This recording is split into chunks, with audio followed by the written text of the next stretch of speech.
Chuck Woolery was the guest on Later with Bob Costas on May 21st, 1991, and he was talking about his TV series Love Connection. And the most surprising aspect of this conversation was how much of a fan Bob Costas was of Love Connection. One of the smartest broadcasters I've ever heard was really into it. In fact, they show a clip of Bob at a taping of the series. So, this is the most cerebral look at Love Connection ever. And one of the most surprising laters ever. Woolery also had a top 40 single he wrote and helped produce by a band called the AVANT GARDE called Naturally Stoned. And the conversation ends on that note. Bob is a music junkie, of course. But a Love Connection junkie? Oh my goodness. Where did you two go next, Richard? Home. Well, I took her back to her car in Hollywood, and because I just want to get this nightmare over with, you know. She should have went on Friday the 13th, and I would never date this woman again if she were the last woman on earth. I don't think that's exactly how it is. Thanks for staying up later, and this is the moment we've been waiting for during this entire stay in Los Angeles. That's right, kids.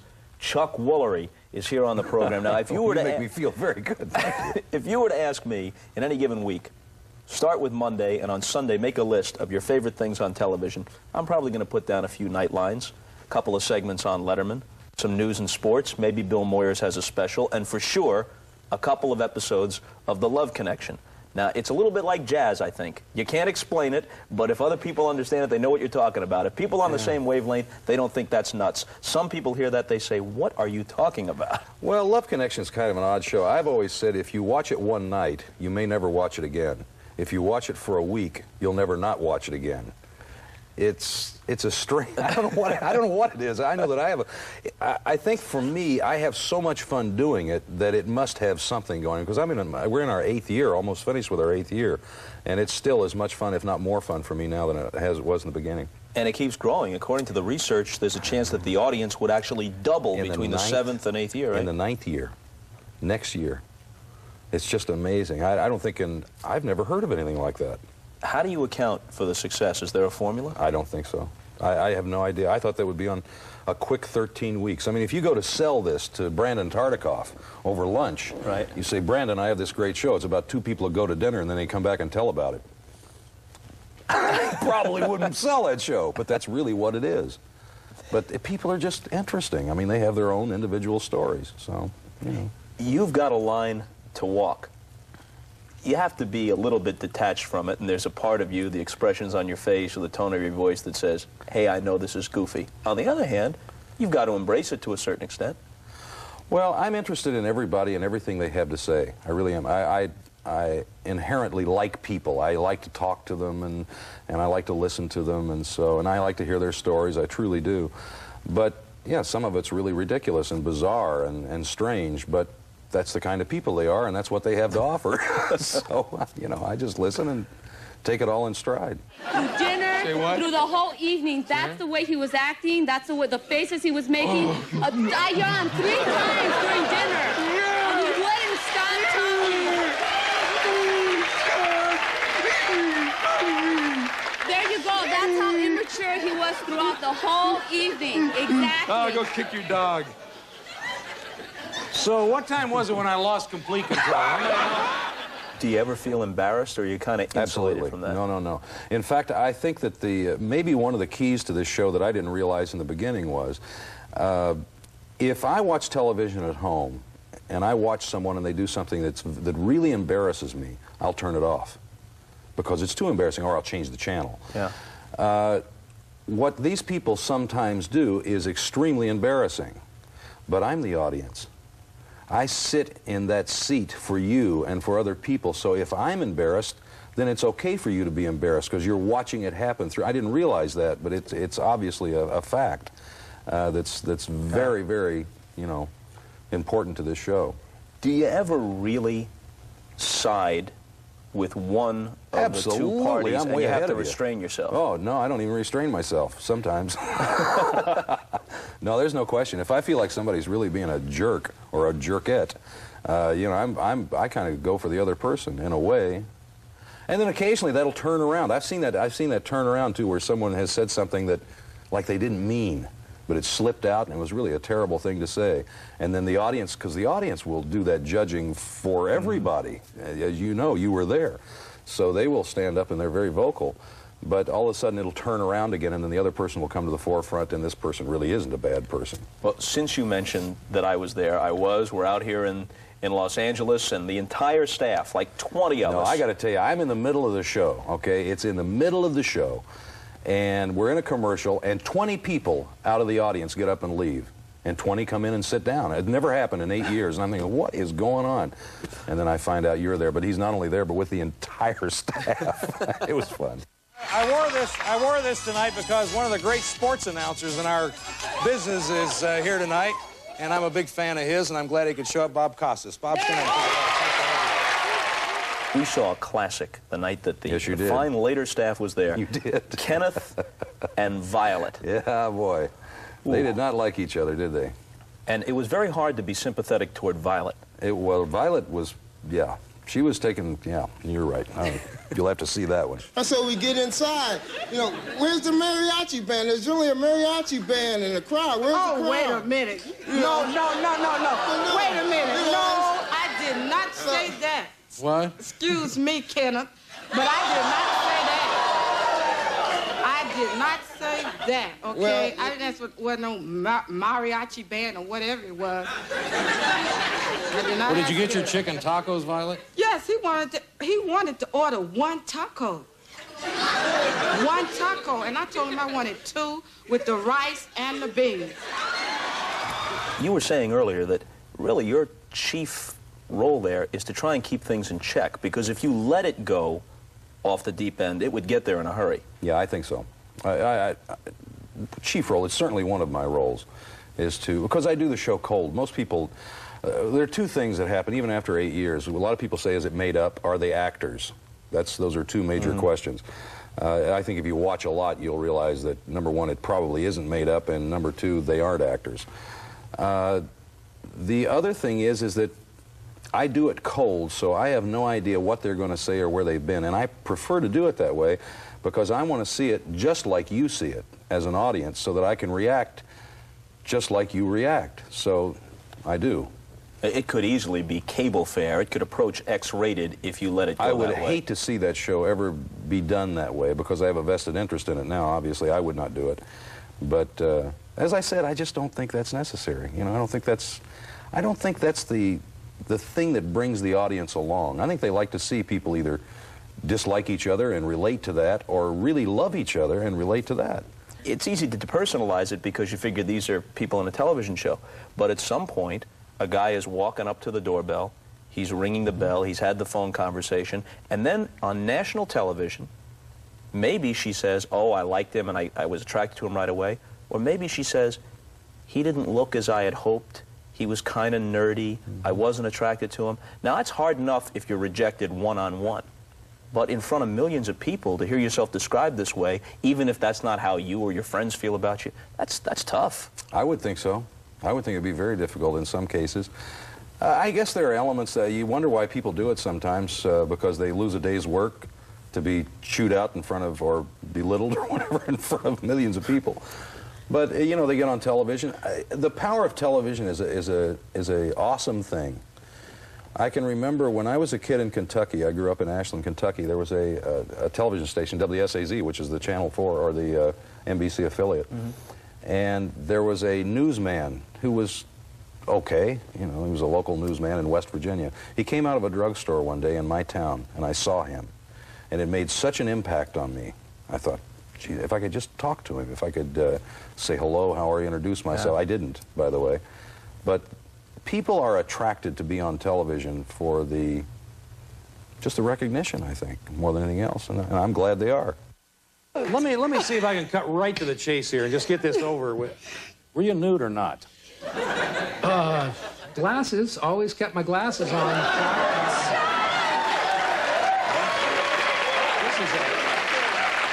tell you something. I mean, for people who have known each other, but this is a blind date. Have you had marriages? We've had 18. Really? 7 children. Wow. I know, that's what I said. I mean, to be responsible from that, or for that from a, I mean, we're just a show of entertainment. That's the oddest thing. I can't believe that happened. If I could have about 15 seconds, I'd like to do something a little different than what they unusual. Okay. I would like to propose to this lady and ask her for her hand in marriage. What? And I even have the ring. You what? Wait a minute. I don't...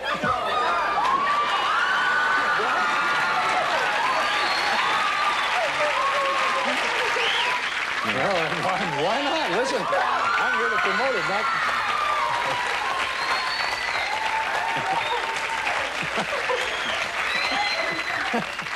I can't believe this is happening. Something that's always very poignant, it's also funny, but in a way it's poignant, is when you can tell that one of them was really kind of fond of the other, but the other not only didn't reciprocate, that's one thing, but flat out blows them away, regards them as a nerd and puts them down in kind of a harsh fashion. And then very often the other person will try to rally in order to maintain their self-esteem and return an insult that you can tell they don't really believe, but they're just trying to not to appear to be too vulnerable. It's what happens in the hallways and locker rooms and things every day of our lives. That's the interesting point about it, is that that really is true life. That could literally happen outside an office in someone's hallway. That same conversation can take place, and it's real. And I can get real hurt for some people that have been on there. I had one little girl cry. One time I felt terrible for her. This guy really put her down. It was a black girl, and the guy she went out with was a really handsome young man. And finally, it got to the point in the date, I turned to her and I said, "Why did you pick this guy?" She said, "Well, how is someone like me ever going to get to go out with somebody that looks like him?" And I said, "Yeah, but he treated you so badly." And well, the audience picked another guy for him. He looked awful. He really didn't look very handsome. Well, it ended up, this guy was like a halfback with, you know, Southern Cal, took her out, treated her like a princess. And they had a great date. So that was a nice ending on it with all that. But I've been through that excursion when people take those kind of excursions with each other and get really, really hurt. And it's nice to see that a happy ending for a change. Something else you do occasionally, which I think is a nice touch. Senior citizens come on. Oh, I remember seeing a guy who was like 85 years old, and he's dating a woman of 78, 80 years old. J.D. Summers. J.D. Summers was 91. His date was 85. I'll never forget J.D. He was fabulous. I said, "J.D., what do you like?" "Well, Chuck, I like breasts." I said, "What do you do?" And I said, "Well, that's really nice. Have you always been there?" "I like them big." J.D. And you know, it's like a man that's that old is like a child. They can get away with saying anything. It doesn't matter. It's not offensive. He was wonderful. Then as soon as the show was over, she says again, "What do you want to do?" I said, "I want to go home with you." A lot of important people watch Love Connection. It's really odd to me that the kinds of people and the cross-section of people, the senators, I mean, it's odd. And yet we all enjoy it for the same reason, and it's comedy. That's why we did not know in the beginning that it was going to be a funny show, a comedy show. But that's really what it is, and everybody identifies with that. Where else can you tune in and hear somebody describe their date as obese or a maggot? He took one look at me, and he was just, his face just kind of said, "Well, I can't believe I have to spend the night with this." Were you disappointed? Well, Chuck, not only was I disappointed, I was uncontrollably horrified. I thought I'm going out with Frankenstein's bride. She was dressed up all in black. She had neon green mascara all over her face, streaked through her hair. I said, "You gotta be kidding me." Of all the nice girls that come on this show, I thought, how could I wind up with such a wildebeest? How do you like the Love Connection bit that they did on In Living Color? I loved it. I didn't see the last one, the Andrea Dice Clay. I'm not so sure. I don't know what that was like, so I can't even comment on it.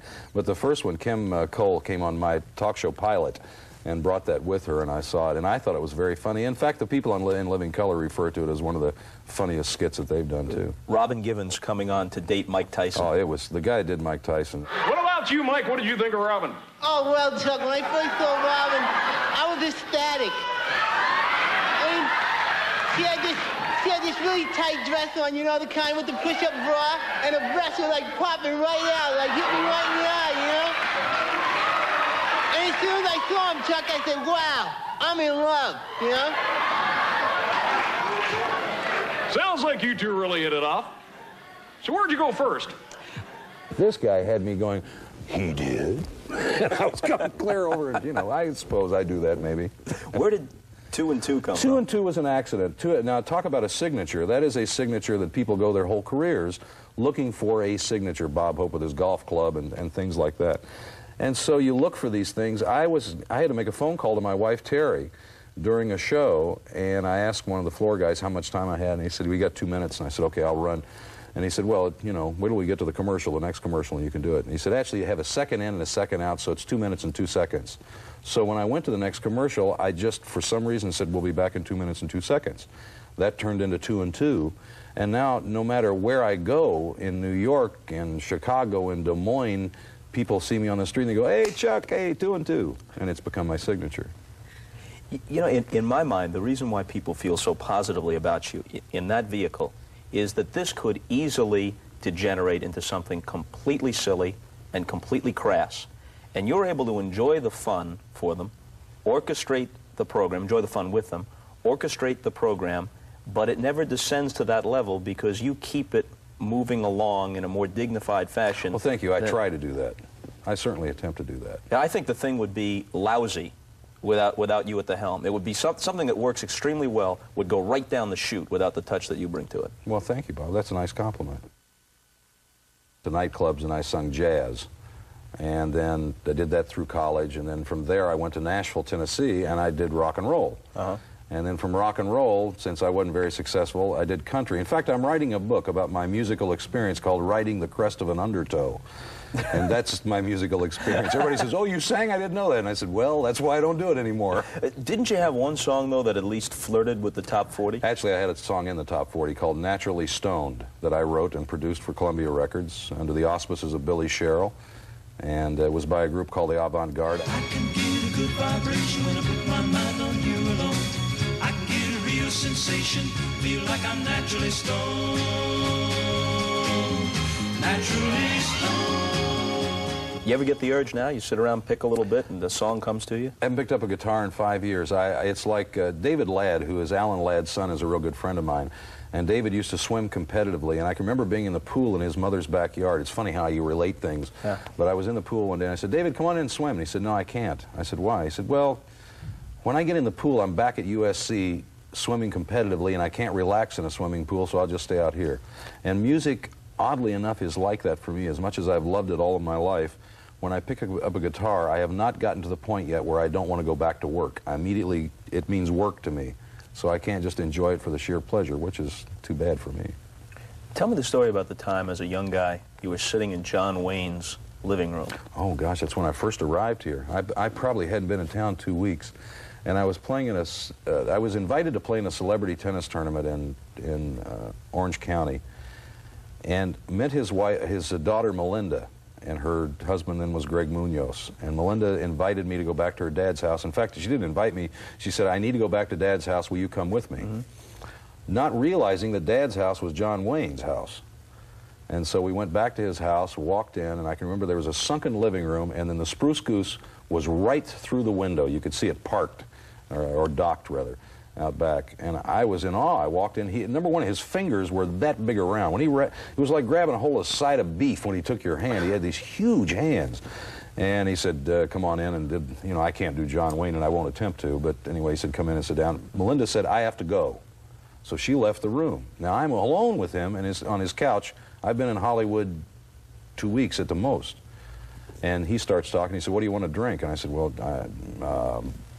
I don't drink, but I didn't tell him that. I said, I'll have what you have. So he pulled out a water glass with Jack Daniels halfway up it, blackjack. I'm sitting there going, well, this is real good stuff, Mr. Wayne. I can hardly talk.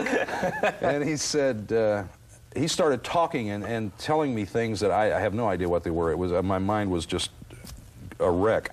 And I looked at him and I said, listen, I hate to interrupt you and I don't mean to embarrass you, and please forgive me if I do, but I just can't believe I'm sitting here with you. I'm just awestruck.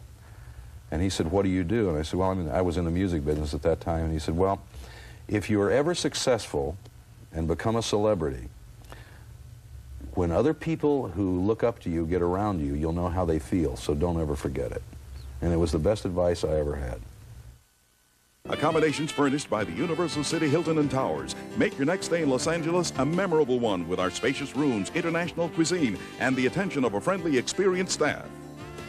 Our thanks to Chuck Woolery. Watch The Love Connection. If you don't, you're a fool. We're out of here. See you later.